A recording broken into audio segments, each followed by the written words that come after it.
Greetings. Welcome. We are so excited to have you join us. Yes, indeed. As you can see this beautiful face with me here, we're with Xavier CoolKid. What's going on, Xavier? Good, everything good. Peace and blessings and light, everyone. Oh, peace and blessings and light. I love that. Yes, indeed. So how are you doing today? I am really good. The weather has been treating me very nicely. So when the weather is nice and cool, I'm nice and cool. And so I'm very happy. So I've been really good in a really good mood lately. Where are you at? What part of the world? Tampa, Florida. All right. Sunshine State. That's wonderful. Cool. And tell me a little bit about yourself. So I am Xavier CoolKid. I am a Afro-Latino spoken word poet / Virgo / entrepreneur / teaching artist / human. I was a part of the Heard 'em Say teen youth slam team 2014-2015. After I did that, I created my own slam team, my own adult slam team that went to nationals this year called We Spoke. And I have my own clothing line called Vintage Paradise. And I actually have a podcast coming out this week called Poetry and Chill. So basically you sit all day and watch TV. That's what I'm hearing. Yeah. I have a lot of time to do that. What would you... I'm a student too. And a student. Where do you get that drive to do all of that amazingness that you just explained to us? I really don't know. I've always been like a go-getter or someone that likes to work. I guess I'm a low-key workaholic, but I'm also lazy. So that's like really weird. But I honestly tell people it's because I'm a Virgo. Like, I just like to work. I'm very ambitious and I just like to do things. I like to create and I have like a certain like vision for things. So when I get something in my head, I'm like, okay, I want to do this and this is how I want to do it. That's amazing. But you know, all the things that you chose, so you have this drive, you can do things, you're a person who can get stuff done. And what you get done is stuff that uplifts people. Why that pathway as opposed to like, I'm going to go into the oil industry or something? You know what I mean? So it's actually really funny that you say that because my journey as a person has been like a roller coaster. So when I was in high school, I originally wanted to be a detective and I wanted to be like an FBI agent. Mm-hmm. I don't know why. I just was really analytical and like solving problems and I like doing stuff like that. And like I had no like idea that I was an artist low key because I always in high school my outlet was my clothes. So like I dressed how I felt. And then literally I found spoken word and like I thought I was like a rapper, like you know, like everyone goes to that stage when they're a poet. I thought I could sing. So I feel like I always was meant to be on a stage. I just didn't really know that poetry was the outlet that was going to be for me. So I really don't know. I think it's just the universe telling me that this is exactly what I was meant to do. Like when I started doing poetry, I thought I was really going to do, it was just like okay, this is cool. This is fun. I didn't think I was going to get this deep when I first started. So I think it's just the universe telling me that this is what I'm meant to do. How do you listen to the universe telling you what to do? How do you do that? Very, reluctantly. I'm very reluctant. And you can ask anybody, I'm just always like I'm always giving the side. I like to see myself.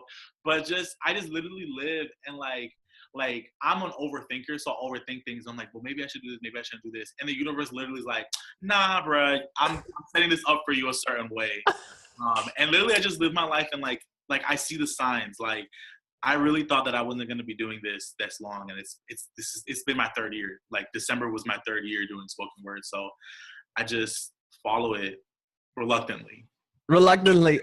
Heads up, reluctantly.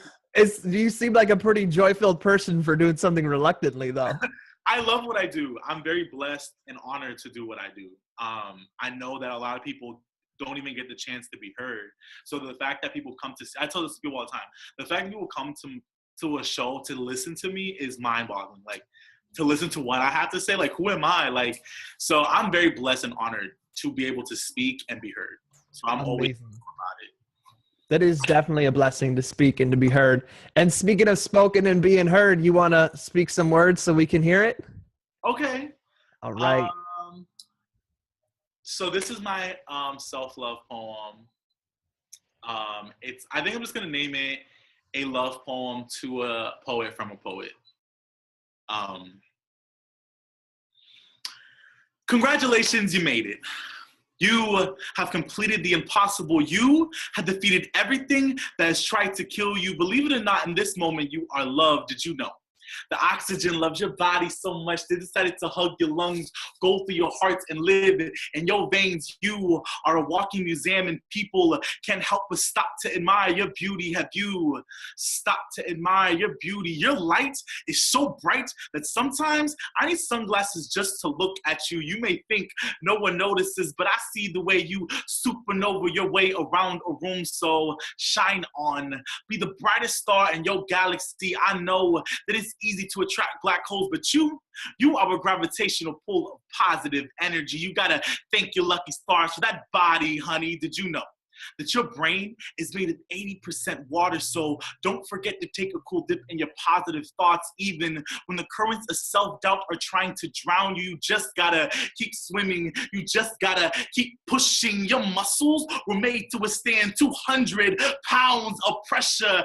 I know that a breakup may seem like it is stronger than that, but your heart, it beats 100,000 times per day. It was meant to recycle. It was meant to push out bad blood. Your stomach takes about 12 hours to digest its food. It's gonna take you a little while longer to digest that heartbreak, but your bones, they were made to support 18,000 pounds. I know that you are strong. Did you know that without your pinkies, your hands will lose 50% of its strength? So you gotta remember to appreciate the little things. You gotta appreciate your body, honey. Everybody's body is a temple, but all are ruins at your feet. Your smile is a chapel, and people come to your pews to worship your light. I know that there are days we may look into the mirror and not feel like a beautiful rose, but I am here to tell you that you are a walking garden. I love to see you grow. You are a slam poem, and forget what the judges think, because when I see you,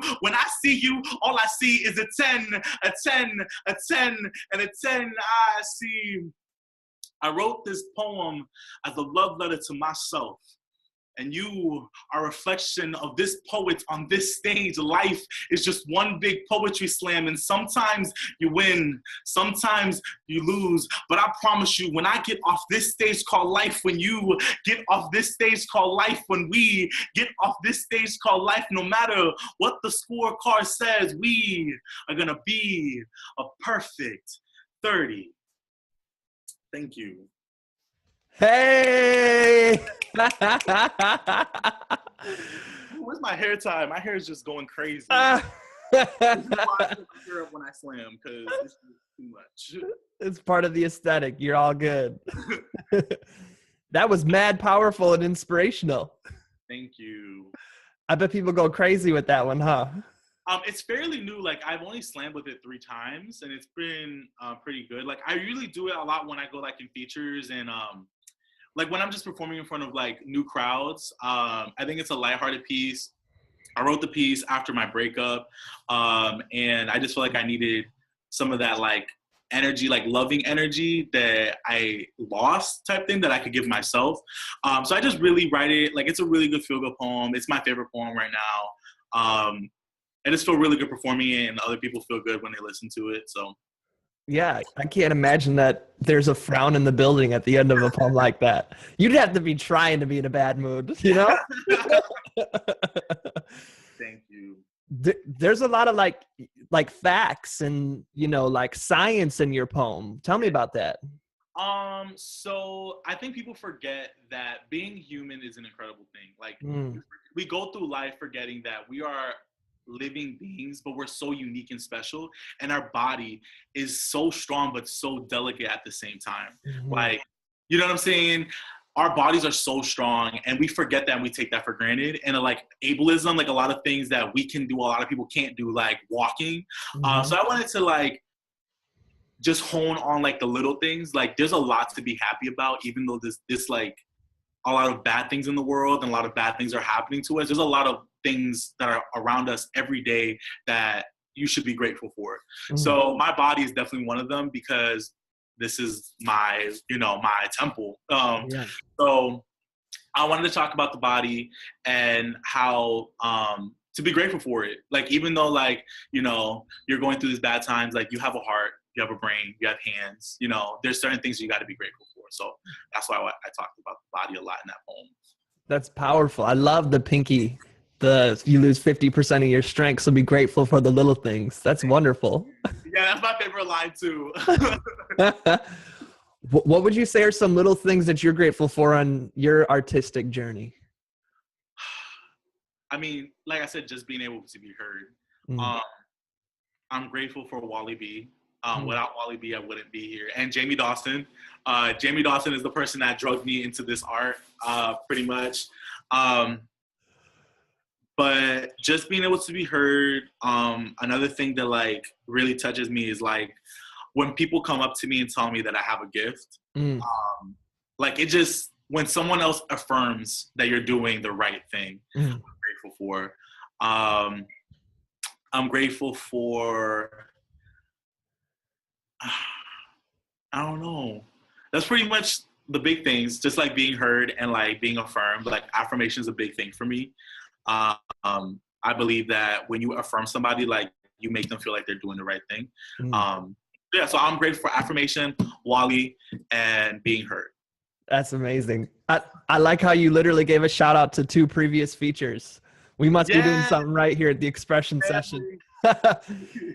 and folks can check that out in our archives if you want to hear. Wally B was our first feature, and we had Jamie Dawson featured just the other week. Family. And speaking of Xavier CoolKid, he's going to be our feature for the live and online expression session. That's going to be going on January 22nd. It's a Sunday. And it's going to be happening at noon Pacific Standard Time. Or if you're on the East Coast, that's 3 p.m.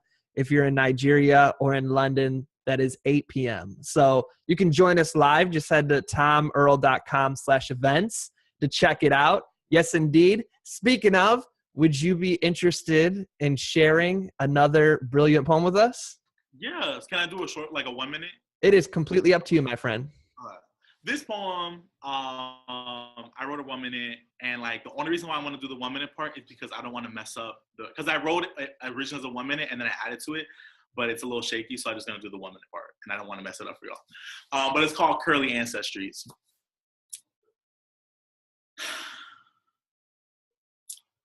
I'm tired of white people coming up to me asking me if they can touch my hair or pet me. I'm sorry.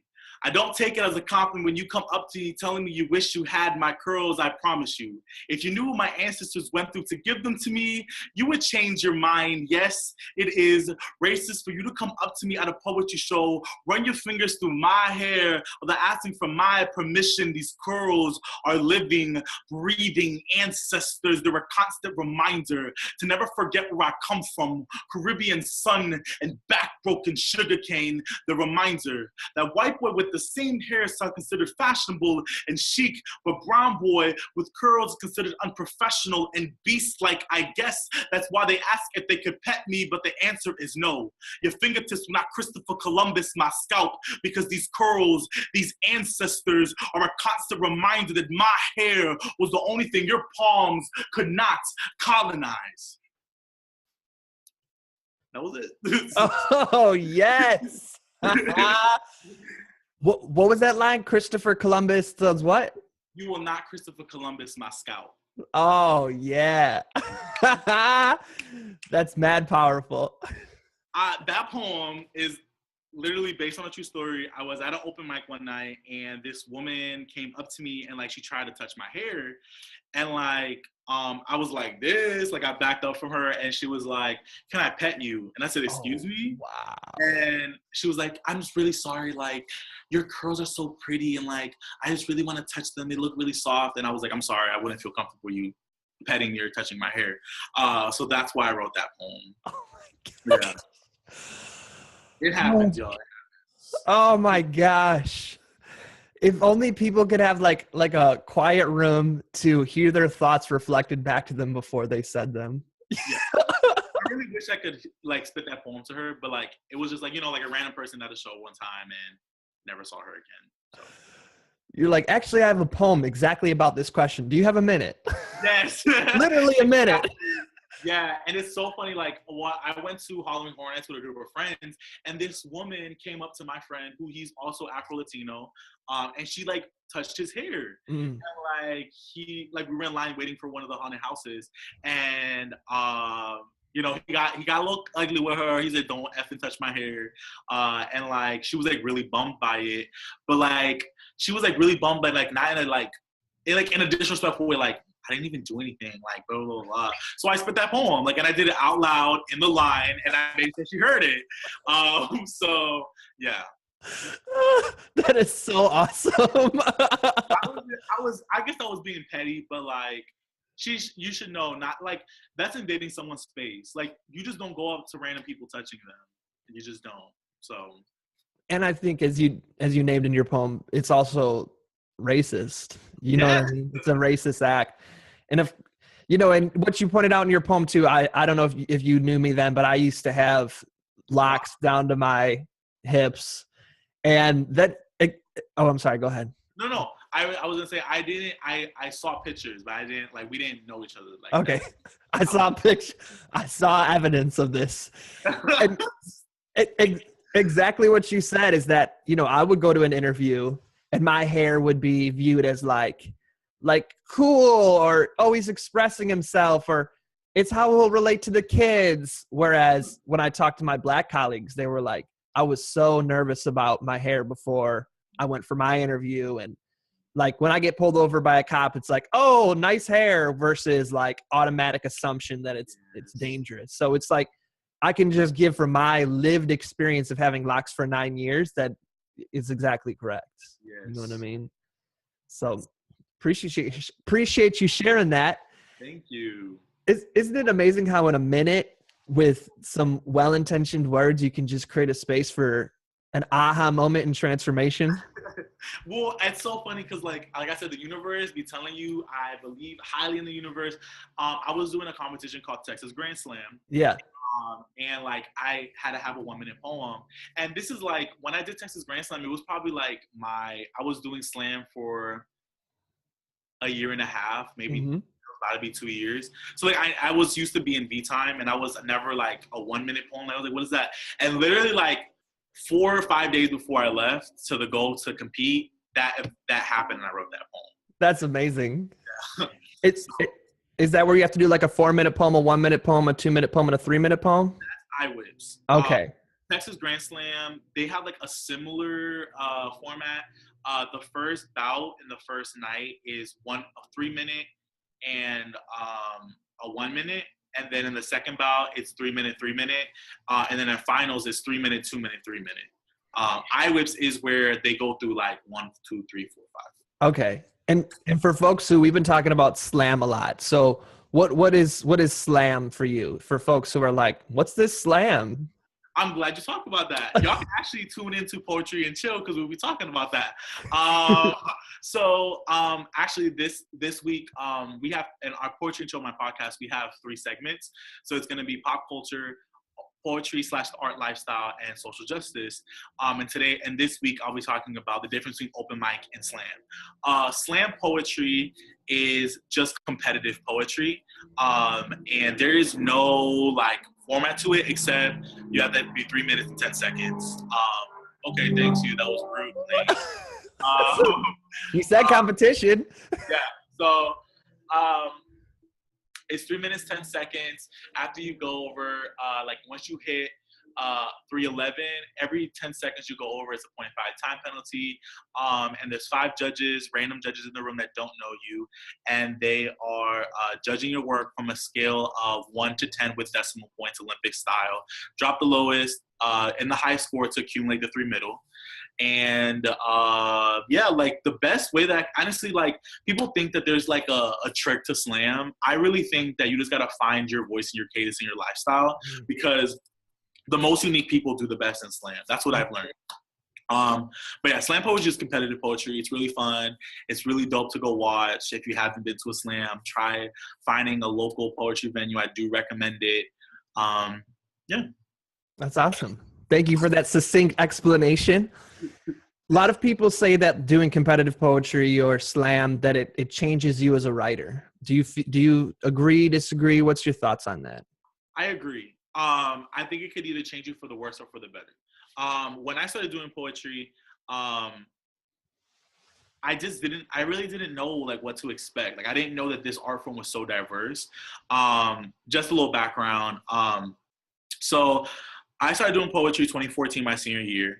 There's this thing that they do here at Hillsborough County, which is the Hillsborough County Poetry Jam.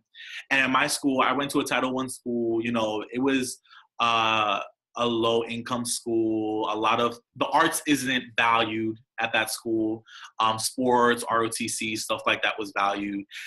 So when they started promoting for the Poetry Jam, I mean, they did it all 4 years that I was there, but I decided to participate the last year. I was like, oh, that's for lames. You know, like my senior year, I wasn't the nicest person. And so I was just like, oh, that's lame. Like, I don't want to do that. And then my best friend was like, oh, you should really do it. And then I talked to the librarian, which is the media center specialist is the one that runs it. And I was like, so what is this? You know what? And like, oh, we have this little poetry thing and then you get pizza. And I was like, okay, sign me up. As soon as that pizza, sign me up. Well, I decided to do it and you get out of class for the day. So yeah, so I just did it. And so when my writing then was just very simple. I think that when you start doing slam or even just going to open mics, you start exposing yourself to different writing styles and different performance styles. And I think any artist, any poet or slam poet would be lying if they said that slam didn't change their writing. Because there's always, what I say is if you're stagnant in the movement, then you're never going to do well. You know what I'm saying? Like you have to move with the movement. And I feel like slam poetry is constantly changing. Like what would do well in the 90s in slam poetry, Def Jam, necessarily wouldn't do well in a slam right now in 2017. I think that there's a difference between writing, like advancing your writing and then writing for slam. You know? So that's why I say, yeah, there's a good and bad. Because you can write for slam to like write for points, or you can actually hone in on your craft and do better because you want to show your peers that this is what you're capable of. So yes and no. That's awesome. I appreciate that balanced perspective on it. What's your process like? Where does a poem start? What's the middle? How does it come to creation? How do you memorize your poems? So lately, which I know is really bad and it's starting to catch up to me, I write in my head, which is really bad. Why is it bad? Because I don't write it down. Okay. So I just write. I literally write in my head as I go, and I memorize it that way, which doesn't work for everyone. I don't recommend it for everyone because, you know, before I used to write at night. That's actually when my creative juices flow is at night. I'm a night owl. So like I'll be in bed and I'm just like, oh, there's a poem. So before I used to just write poems on my phone. Now I just write them in my head. My creative process is all of my poems are like my truth. Like none of them are not my experience. So I take my experiences and I'm like, okay, I want to write a poem about that. And then in my writing process, I'm like, all right, I know that I'm going to be performing this in front of an audience. What do I want the audience to take from it? And then it like when I have that, I'm like, okay, so this poem is about this. Let's write it. And then it just kind of comes out. But I would be lying if I said I wasn't insecure about my writing. I think every artist is. But I'm just around great writers that sometimes I feel like my writing isn't like the best. Although I do well in slam, I still feel like other people write better than me. But my creative process, I really try to like push the bar. Like I try to be really unique. And I just want to make sure that my writing or my poems are like a form of healing myself and for the audience too. Because every poem you do in front of an audience, someone needs to hear it. That's amazing. I like that. I've been writing in my head a lot too, just memorizing as each line as I go. I have been enjoying that process.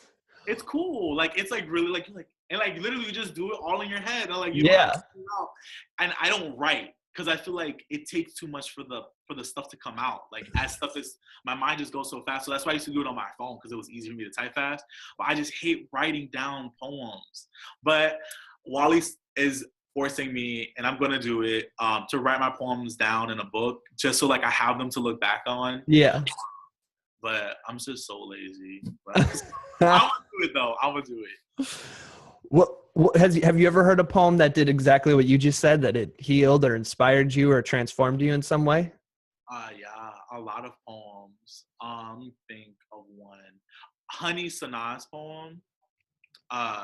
She actually wrote a poem.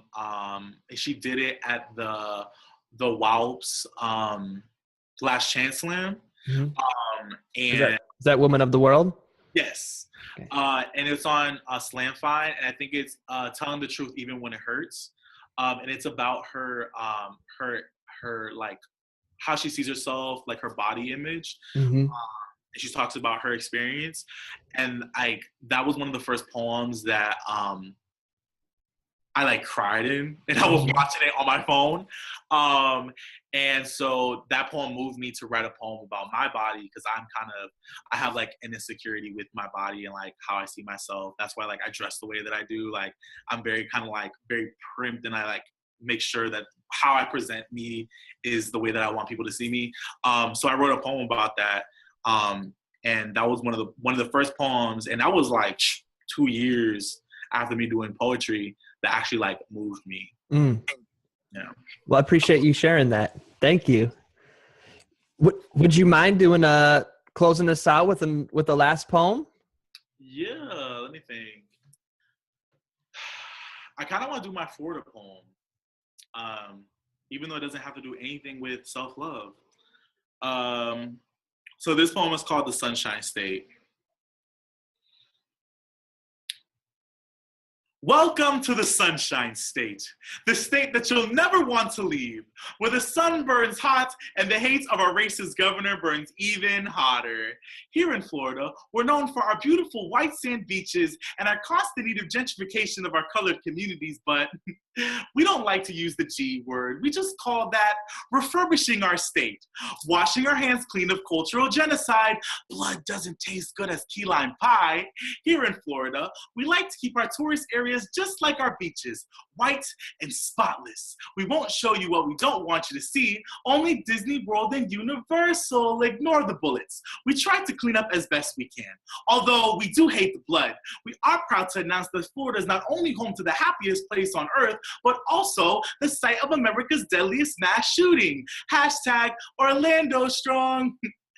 Under the sun is where we like to hide most of our secrets. Because why would you want to stand out there? Quick, come enjoy the shade of this beautiful palm tree. We wouldn't want you to see the girl we just sold under your eyes. Tampa Bay is our leading city for new business and entrepreneurship. But not only that, it's the #1 city in the whole entire state for human trafficking. So you know, we take care of our businessmen and senators here. Nothing personal. After all, it's just business. And if that doesn't make you want to move here, we want everyone to know that in this state, all lives matter. Well, that's all cooperating lives matter. Here in Florida, we pride ourselves in our innovative police departments and neighborhood watch systems, because if there's anything we hate more than the mosquitoes, it's those pesky juveniles walking around in our gated communities, listening to that loud hip-hop music, wearing those black hoodies. Our citizens know how to stand their ground here. After all, this is the lightning state. So we know how to crack bats back in line. You best be careful if you be brown, because if the hurricanes don't get you, we will. We will make example out of you. Like those 3 black girls in St. Petersburg, stole a car and drove it upon and drowned as policemen watched. I guess they should have known how to swim better. I guess they should have known that being black in this state is a death sentence. I guess they should have known that this is the land where all dreams come true. If you're white, so you best be happy you live here. You best be grateful we let you stay here. And let every Confederate flag be a reminder to you that this is not hate, it's heritage.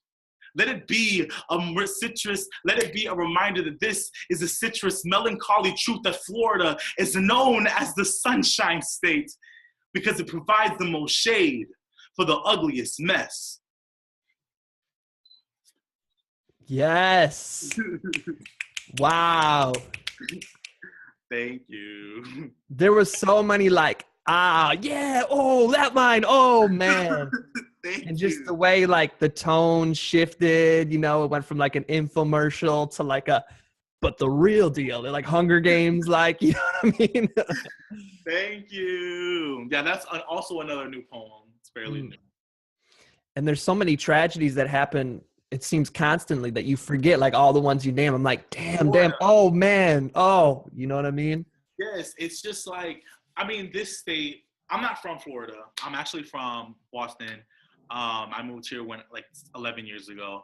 But this is home for me now. Like Tampa is my city and I take pride in that. But I feel like a lot of things are like overshadowed by like the paradise aspect of what Florida is, that there's so much tragedy in this state that people don't really realize it. You know, like it's like swept under the rug because we have Disney World and Universal here and we have beaches and, you know, Miami. But I didn't even know that Tampa was like #1 city in the whole entire state for human trafficking. Like it's huge here. It's a huge market. And Florida's 3rd in the whole country for human trafficking.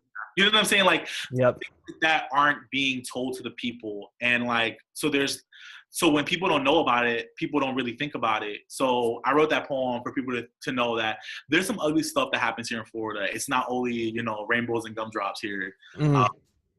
So, yeah. And it's the #1 state for organized hate groups. Yes.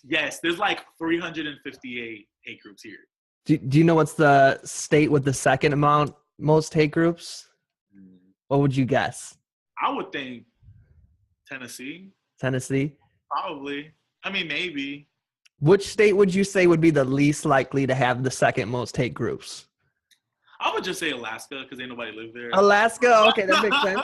What would you say is another one? On the mainland, as they say. Let's see. Would be the least likely. Somewhere up north, maybe like Connecticut. Or Connecticut? Like something like that. Something where I feel like it's a little more liberal than the South. Yeah, like California, maybe? Oh, yeah. I didn't even know Cali. Yeah. Cali, sure. And California's it. California is the second most amount of hate groups in the entire country. What? What? I guess, I mean, that would make sense. I feel like California is one of the most progressive states. It's been like a Democrat state for like the past few elections. Yeah. It's when you get to the outskirts, like you get through LA and then it's like, oh Lord, don't get out of the car. Well, we're going to, B&B is actually in San Francisco this year. So I'll be in San Francisco come July. I feel like that's cheating. First y'all were in Oakland and then San Francisco. I'm not saying it's the same thing. I know I'd get some feedback for that, but that's pretty close. San Francisco? That's like, oh no, I'm thinking of the world. What's the big slam? The National Poetry Slam was in Oakland. That's what I'm thinking of. Yeah. Okay, never mind. I take my comment and I put it aside. Well, that's fun. That'll be a fun place to have it. I'm excited. I've never been across. I've been to a lot of places because of poetry, but I haven't been to the West Coast yet. So I'm really excited because B&B is going to be in San Francisco and Nationals is going to be in Denver. So I'm like really excited to like visit the West Coast. That's wonderful. Excellent. So like we said, Xavier CoolKid is going to be our feature for January 22nd, live and online expression session. If you don't know, it's a live and online writing workshop, open mic, and featured performance. I run it every month around the 3rd or 4th Sunday. Xavier CoolKid is going to be our nationally recognized poet that'll feature. It's a lot of fun. You don't even have to be an artist or consider yourself a writer to join. We have people who have written and shared for the very first time. It happens every week. So be sure to join us. Xavier CoolKid, where can people hit you up and tell you how awesome you are because you love affirmations? I would love that. You don't have to do that. They want you. On Facebook is Xavier CoolKid. I'll have a page on there. Twitter, I don't really use Twitter that much, but Twitter, Xavier CoolKid. And then on Instagram, which is where I'm really active, Instagram and Facebook is the best way to reach me. On Instagram, Bow Ties Heaven. So it's bow ties, like more than one bow tie. And then heaven, like in the sky. And yeah. Is heaven in the sky? Yeah. Or I don't know, wherever your heaven is. I like blue. So that's where my heaven is. That's awesome. Great. So yeah, we have that in the show notes as well. So feel free to just click it there if you didn't catch all that. And our, you want to tell people what our theme is going to be for this month? So our theme for this month is self-love and expression. And what was the inspiration behind picking that? So I guess I feel like that's like my brand. Like I guess that's what like a lot of my key components of my poetry is. I wanted to do something that kind of represents me and that I can bring something to the table. And a big question people ask me is like, why do they call you Xavier Cool?